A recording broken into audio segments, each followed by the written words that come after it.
Sveicināti Firmas LV podkāstā. Šodien pie mums ciemos ir Rīgas Tehniskās universitātes studentes. Un, kas ir pavisam interesanti, ka šoreiz mēs esam mainītās lomās. Un šoreiz intervēs mani. Tā kā iepazīsimies ar mūsu viesiem. Mūsu lieliskie viesi ir studentes. Ketī, Paula, sveiki! Sveiki! Jā, varbūt tad sākam ar Ketī īsumā pastāsti par sevi. Ko tu mācies, par ko tu studē un kāds varbūt tavs tas lielais mērķis nākotnē biznesā? Jā, man sauc Ketī. Mēs abi studējam Rīgas Tehniskajā universitātē finanšu inženieriju, otrā kursā. Ļoti tāda nopietna tāda, nozara, vai ne, tāda tēma. Pārsvarā meitenes studē. Man liekas, ir 50 uz 50 principā. Un kas ir tas lielais mērķis finanšu inženierijā? Salikt kopā tās finanses, tehnoloģijas, tādā jomā attīstīties, augt. Jā. Tur viss kaut kas ir. Tur starp finansēm, IT, tur kur virzienu pats vēlēs. Kā jau minējām, darba tirgus ir milzīgs. Super, super. Man ir prieks redzēt tiešām tādus perspektīvus jauniešus, kas vēlās mācīties. Tāds, es teiktu, pat liels gods, es teiktu, jā. Jo mēs biznesā bieži vien domājam par to, kā dot arī to labumu sabiedrībai kopumā. Tā kā, pieņemsim, viens no Firmas LV tādām lietām ir arī tā, ka mums ļoti bieži ir šīs atsauksmes ziņās. Ja? Jūs, kad lasat ziņas, kā liecina Firmas LV dati, ja? Dažādi mēdīji pārpublicē, un tad arī liekas tāds foršs sabiedriskais labums, kad ir jau konkrēti dati, uz kuriem atsaucās. Un tagad, tā kā pie mums griežās izglītības iestāde ar studentiem, ar projektu, tad arī tas ir tāds foršs pagodinošs elements, tā kā biznesā. Un cik es saprotu, jums šobrīd ir tā kā projekts, jā? Jā. Un varbūt īsumā pastāstat, kas tas ir pa projektiņu un kāds mums šodienas tas mērķis? Jā. Mēs tagad mācāmies par biznesa modeļiem, mēs pētam, kāda ir viņu nozīme uzņēmējdarbībā, attīstībā. Mēs principā mēģinām izprast, kas tieši ir biznesa modelis. Interesanti. Biznesa modeļi teorijā un praksē. Tas var būt tas lielais. Kas ir biznesa modeļi? Jā. Kas ir varbūt tas, ko jūs no teorijas tā, biznesa modelis? Ir kaut kādas, definīcijas vai kaut kas jau, kas uzreiz nāktu prātā, ko varētu teikt, ko māca šobrīd augstskolās? Cik es sapratu, nav tīri viena definīcija, ir vairākas definīcijas, kā katrs uz to paskatās. Mums mācīja par trīsdimensiālo biznesa modeli, kad ir tās trīs dimensijas par vērtībām, piedāvājumu, noturēšanu, bija vēl viena. Jā, 3 dimensijas vienkārši super jaudīgi izklausās. Un tad mēs šodien saliekam to praksi kopā. Ja? Tas galvenais virziens ir. Firmās LV biznesa modeļi. Kādi tad ir mums tie biznesa modeļi firmās? Firmas LV, es teiktu, tas vispār ir par to lielo misiju runā, tad mēs esam tāda liela datu platforma, kas apkopo visus oficiālos datus vienu vietu, lai palīdzētu uzņēmējiem ļoti viegli orientēties un pazīt savus klientus, potenciālos klientus, sadarbības partnerus un arī konkurentus. Lai būtu tāds plašs priekšstats, ja? Tas lielais tāda misija mums ir kļūt par vadošo šo te datu sniedzēju, ja? Šo datu pakalpojumu, datu servisu, jo tas, ko mūsdienās novērtē, ir arī tieši šis te servis un arī šī te privātā attieksme. Tā. Un pie biznesa modeļiem, šis ir datu piekļuves pakalpojums, ko mēs sniedzam, ārkārtīgi efektīvs ir tieši abonēšanas biznesa modelis, kad mēs saviem klientiem piedāvājam tātad šo abonēšanas plānus, un principā klientam vairs nav jāuztraucās ne par ko. Viņš var baudīt savas abonēšanas priekšrocības, izmantot datus. Nav tātad šie visi birokrātiskie elementi, kas ir iekšā tajos gadījumos, kad ir šie terminētie vai klasiskie pasūtījumi principi, biznesa modeļi. Ja? Tas ir tāds arī ieguvums. Protams, abonēšanas modelim ir arī tāda liela, man liekas, priekšrocība, ka mēs saviem klientiem varam nodrošināt arī šo cenu, ja?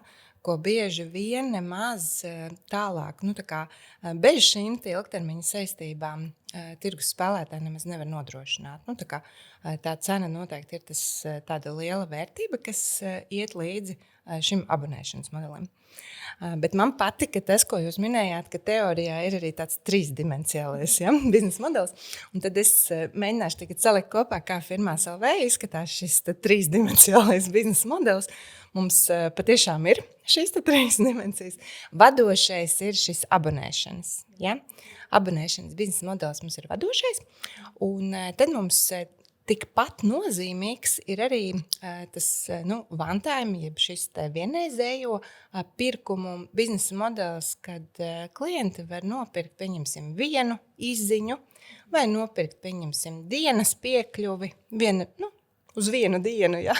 Kur vēl vienreizējāk, vai ne? Vai arī izmantot kādus datu atlases pakalpojumus, kas arī bieži vien ir tieši šis servis, kas arī ir tāds vienreizējs pasūtījums. Hei, uzņēmējiem ir nepieciešams konkrēta nozare pēc konkrētiem kritērijiem, pieņemsim tur darbinieku skaits virs 50 darbiniekiem un apgrozījums virs tur, 1 miljonu. Ja? Un tad, attiecīgi, mēs to atlasām, iedodam rēķinu, un tas ir kā vienreizējais biznesa modelis. Tā. Un kas tur ir tāds unikāls un foršs, ja mēs to servisu veicam kvalitatīvi, un tas ir mūsu mērķis, tā kā iet uz šo kvalitāti, tad šie klienti pie mums atgriežas. Un tas ir viena no tādām lielajām vērtībām, ko mēs izbaudam, ir, kad ir šī reputācija, nodrošinam labu servisu, un klienti pie mums atgriežas.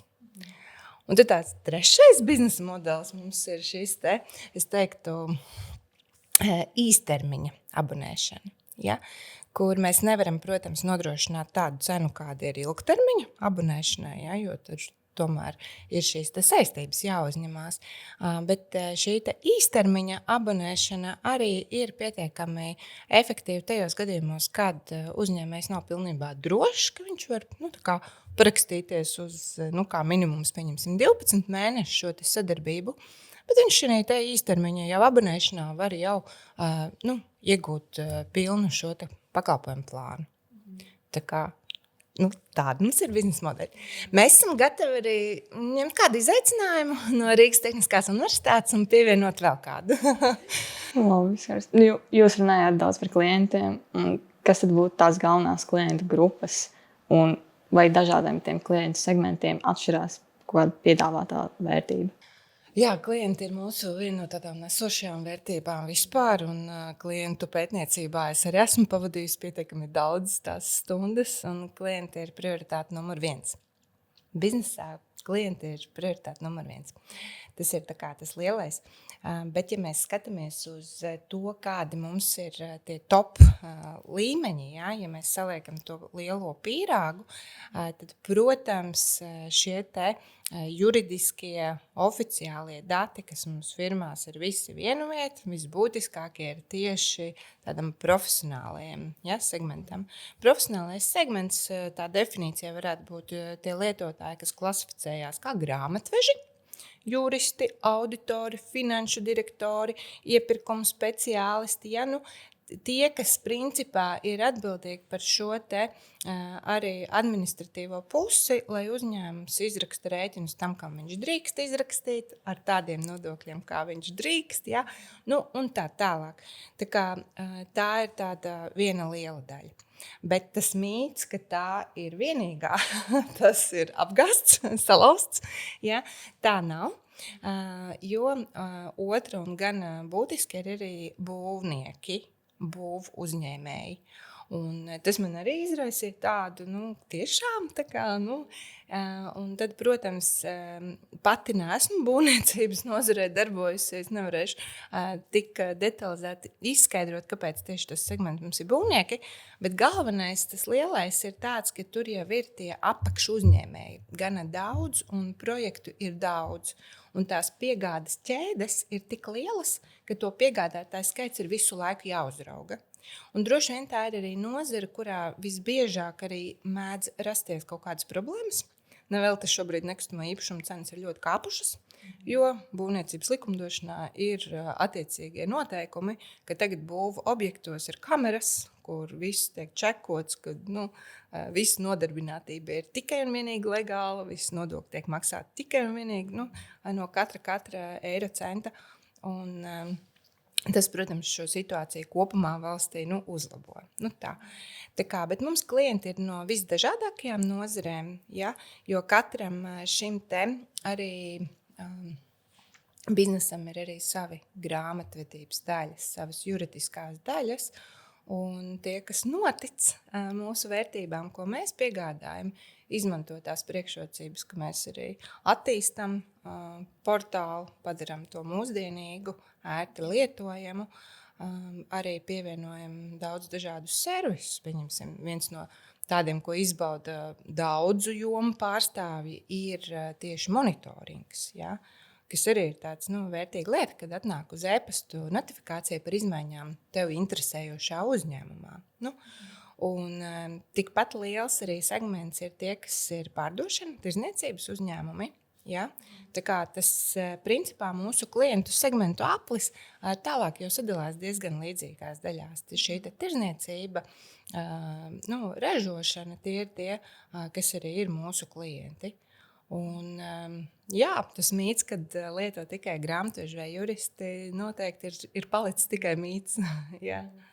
Labi, skaidrs. Un jūs teicāt, ir klienti, ja notic jūsu vērtībām, ka viņi paliek pie jums. Ja? Kāda ir tā galvenā vērtība un ar ko tā varētu atšķirties no konkurentiem? Es teiktu, jā, nesen arī man bija tāds mārketinga satura veidošanas īsais video, kurā es tieši par to stāstu.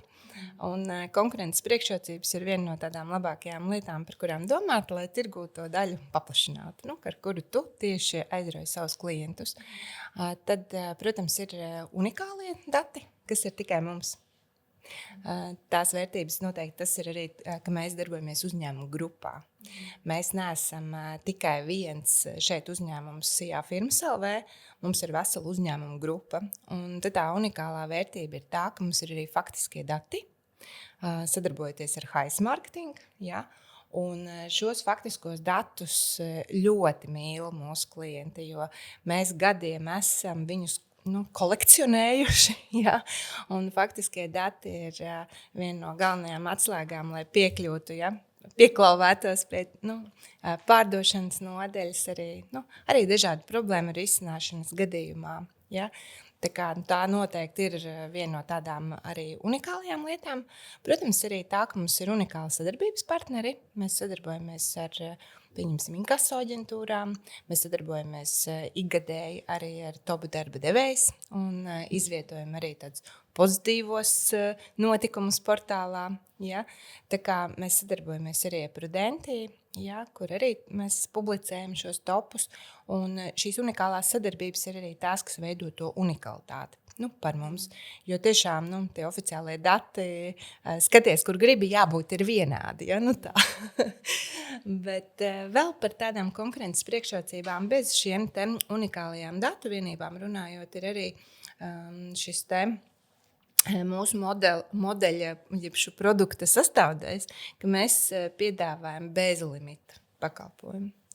Un tieši tas, kad uzņēmēji, tie mūsu klienti, vienmēr saņem vienādu rēķinu, ja? Un viņš var klikšķināt uz visām sadaļām, izmantojot savu plānu, ja? Abonēšanas. Un viņam vienmēr ir vienāds rēķins, viņam nekas nesaskaitās, nekāds, katrā ziņā nav šis te elektrības, jā, kā kādreiz, ja, kad nosvilina daudz elektrību, tad saņem lielu rēķinu un ir nepatikšanas, ja, kā viņu samaksāt. Mūsu gadījumā ir tiešām šis te bez limita pieprasījumi, skatāmies gada pārskatus, cik gribam, skatāmies izziņas, cik gribam, ja, un tas pats arī, pieņemsim, ja ir klienti, kas izvēlējušies ir partneru plānu, ja, tur ir vēl super, visas unikālās lietas saslēdzās vienā rīkā. Tas ir nozaru analīzes rīks, ja, kur ir gan tas, ka viņš var skatīties, cik viņš uzņēmumus grib, ja, gan viņus vēl var downloadēt. uz Excel, ļoti iecienītu rīku, kurš ļoti labi integrējās ar citām sistēmām. Un tur arī iegūt vēl faktiskos datus arī iekšā. Tā kā, tās priekšrocības mēs veidojam, un šobrīd es teiktu, jau ir mums labs tāds sets, ja, bet mēs ejam uz priekšu, lai viņas būtu vēl jaudīgākas. Jā, un tagad pārējot nedaudz vairāk par finansēm. Kā pēdējos gados ir attīstījušies uzņēmuma finanšu rādītāji, piemēram, apgrozījums un peļņa? Jā, tieši jau gaidīju šo jautājumu. Domāju, kas varētu būt labais tiltiņš, vai ne?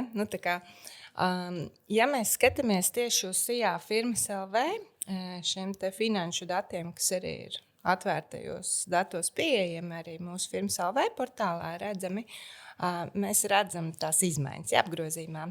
Ja? Katī, vai tu domāji par tām izmaiņām? Ja? Kas tur notika?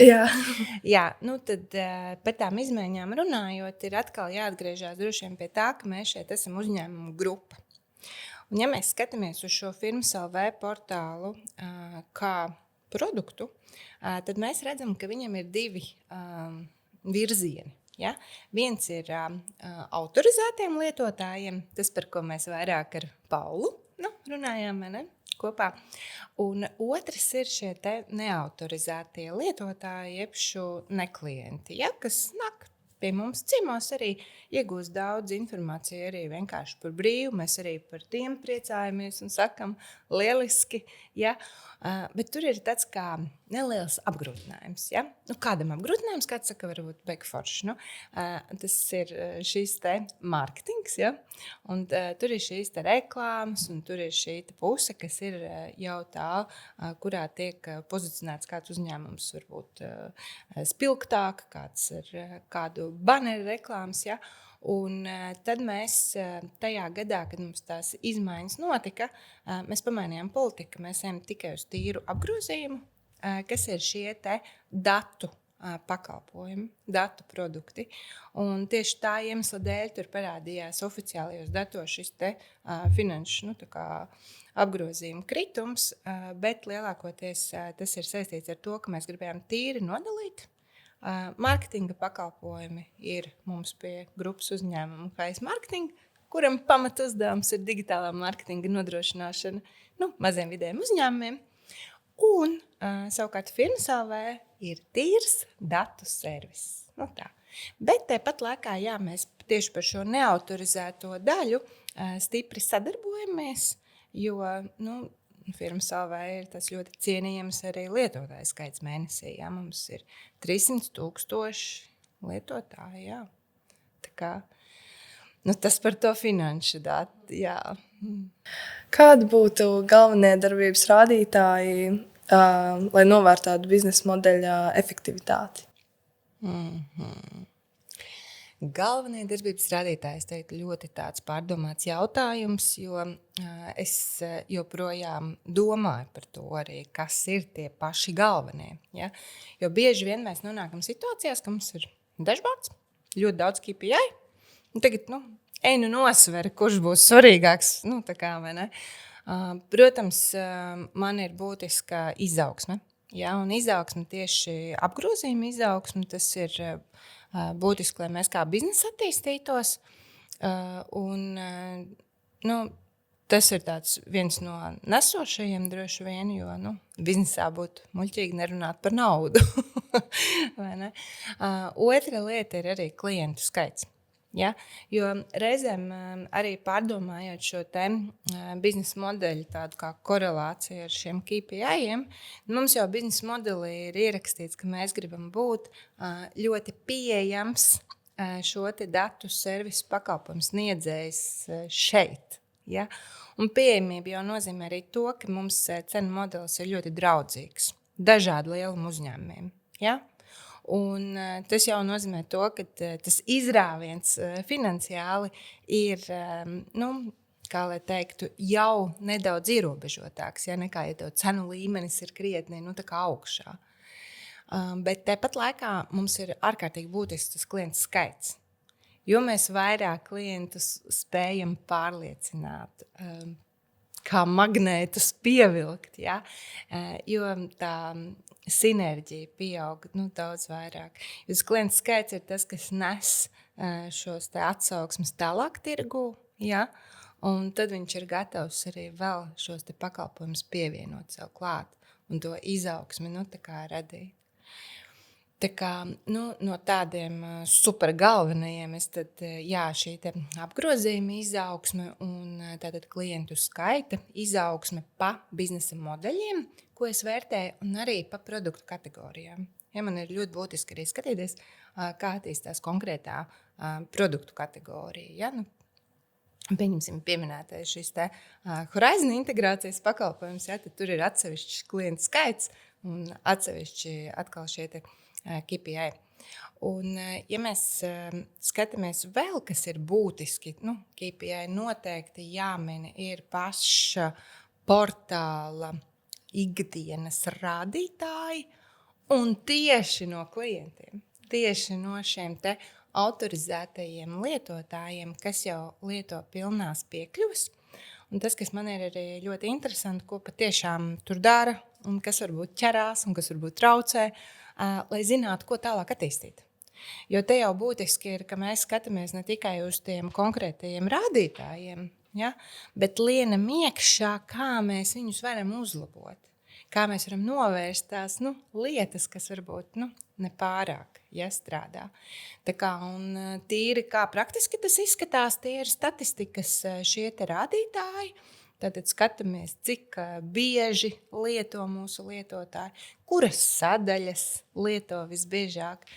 Tas ir tāds ļoti interesants. To mēs arī bieži skatāmies arī ar IT kopā. Ja? Arī ar šo te mārketinga, e-komercijas arī sadaļas pievienošanu arī skatāmies, lai saprastu, kur mums patiešām izvietot šo te pirkšanas pogu, ja. Tur, kur nāk, tur, kur lieto, vai ne? Tā kā, tie nesošie būtu tie. Un kādi būtu izaicinājumi vai riski biznesa modeļa dzīvotspējai? Riski vienmēr pastāv. Es teiktu, firmas LV biznesa modelis ir ar ļoti zemu riska koeficientu. Jo tieši iepriekš pieminētais pieejama cena, ja, un liels klientu skaits vienmēr ir droša kombinācija. Tā.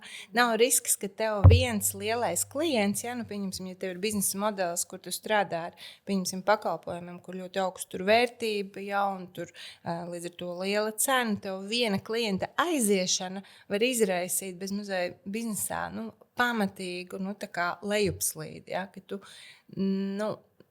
tādu otru vietā tik ātri nevari atrast, ja, tā.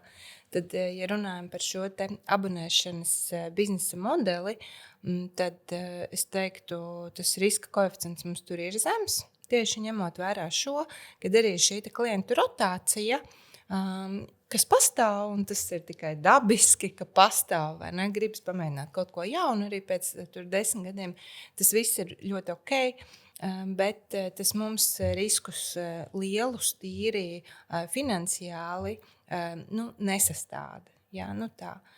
Tas, kas ir tāds no riskiem vispār abonēšanas modeļiem, kaut kādā ziņā, ja nav tas process labi izstrādāts biznesa tādā apkalpošanā, jeb šī te klientu attiecību vadīšanā, ja, tas klients abonēšanas modelī tā kā aizmirstās. Ja, tas ir risks, jo paskatāmies, pieņemsim, uz pakalpojumiem, ko mēs paši ikdienā izmantojam, piemēram, kas ir klasiskais, interneta pakalpojumi. Ja?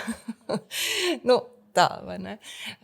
Izmanto un izmanto, vai ne? Neviens tev tur nezvana pēc 12 mēnešiem vai pēc 6. Hei, mums te līgums ir, vai turpināsim, vai nē. Ja? Bet tāpat laikā tu vari arī neuzzināt, ka varbūt tev ir vajadzīgs jaudīgāks internets, ka vispār tāds ir. Tā. Tāpēc, lai tos riskus mazinātu, ir šī biznesa modelī rūpīgi jāpārdomā šī klientu attiecību vadīšana kā tāda. Labi, turpinot par tieši biznesa modeli. Mums bija interesēja, vai tas ir vienmēr saglabājies tāds, kā tas tagad ir, vai sākumā tas ir viss citādāks? Pie pirmsākumiem, runājot par mani, es šajā lomā esmu tādu gadu, varētu teikt, es no citas, varbūt, jomas biju pie šī te biznesa. Es biju tāds, varbūt, advancēts lietotājs ilgu laiku, jo esmu finansēs ilgus gadus darbojusies. Un, līdz ar to neatraujams ir sastāvdaļa būt par šo te firmas LV tādu advancēto useri. Ja, tā.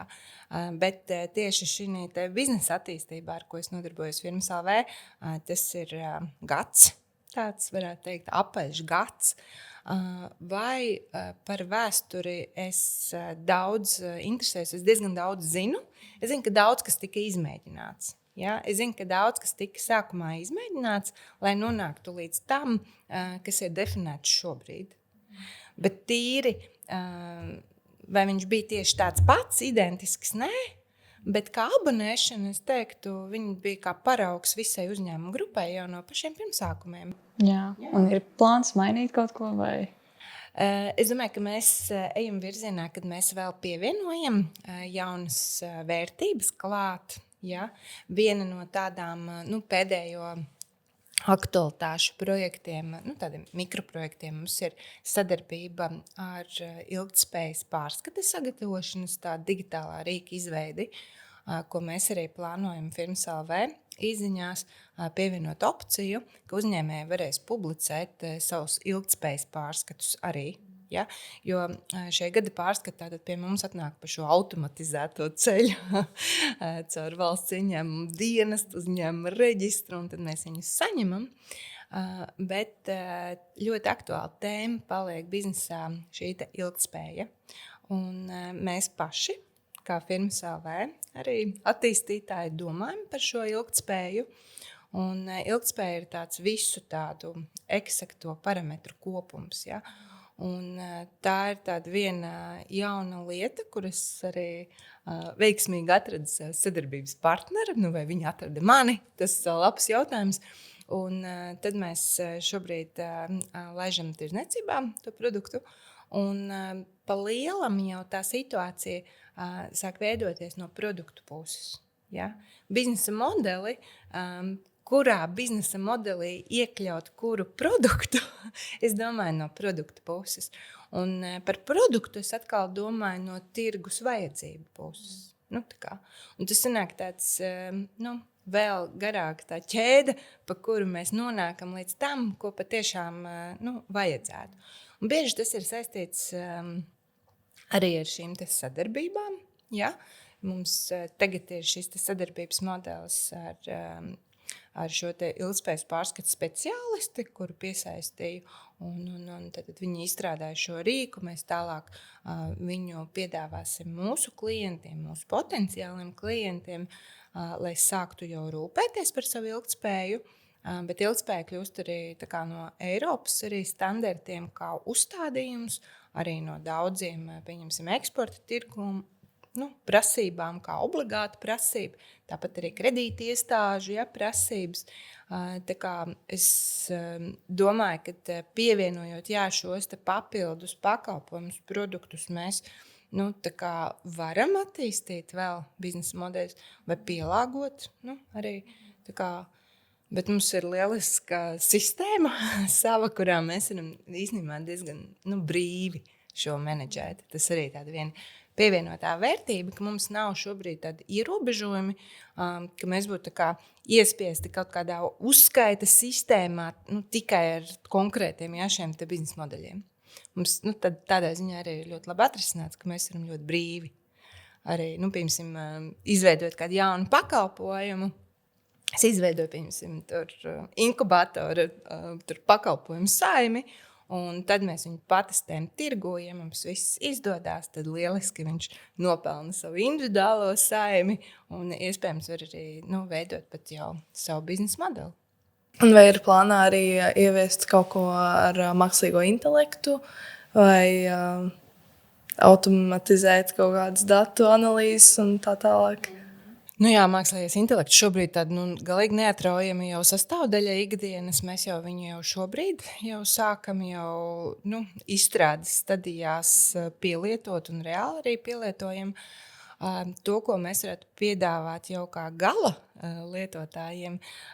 Tas mums arī ir tādā, es teiktu, izstrādes fāzē, kurā tad mēs arī vairāk un vairāk jau varēsim saprast, kā mēs tieši ar mākslīgo intelektu varam vēl palīdzēt analizēt datus. Jo tas, kas ir mūsu firmas LV, viena no tādām lielajām vērtībām, ar kurām mēs ejam, ir drošība. Ja? Un drošība ir tā vērtība, kuru es pozicionēju, kas stāv pāri visam.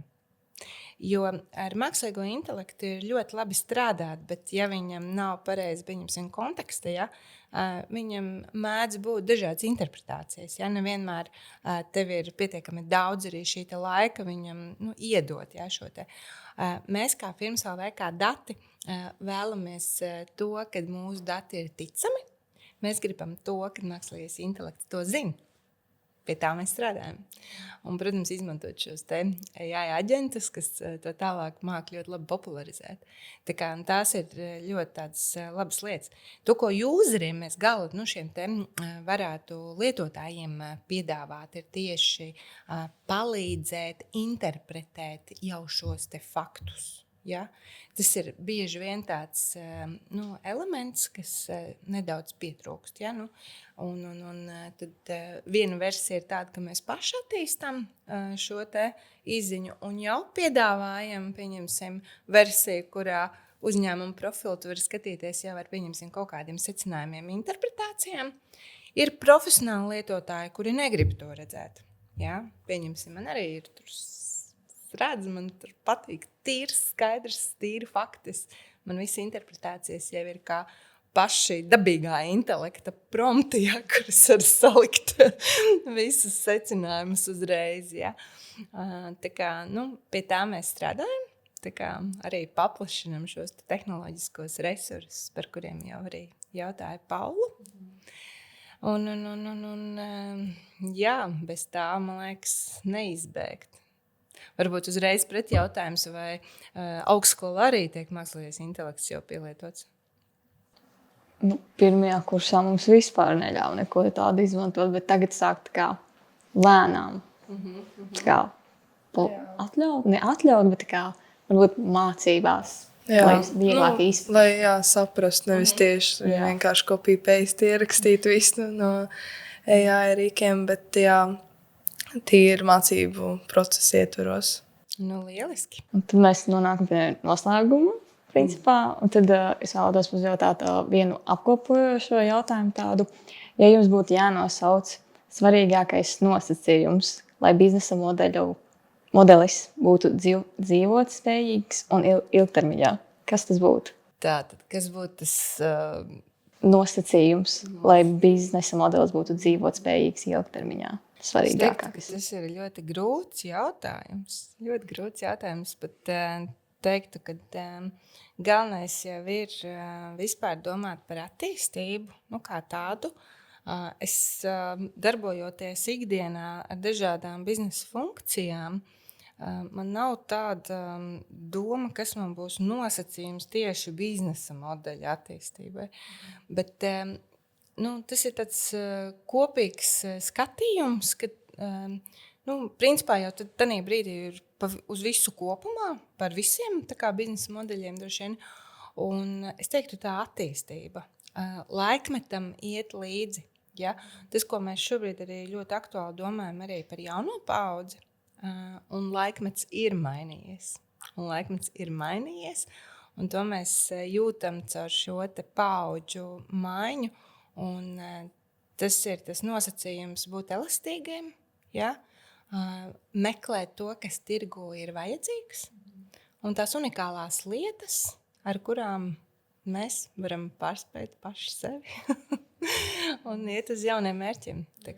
Liels paldies, meitenes, par šo te interviju, un es ceru, ka šī informācija jūsu projektam būs noderīga. Un es ceru, ka es arī būšu uzaicināta uz prezentāciju projekta noslēgumā. Tā kā liels paldies. Paldies jums. Paldies, jā. Tā kā, un tad jau tiksimies mūsu nākamajā podcastu sērijā.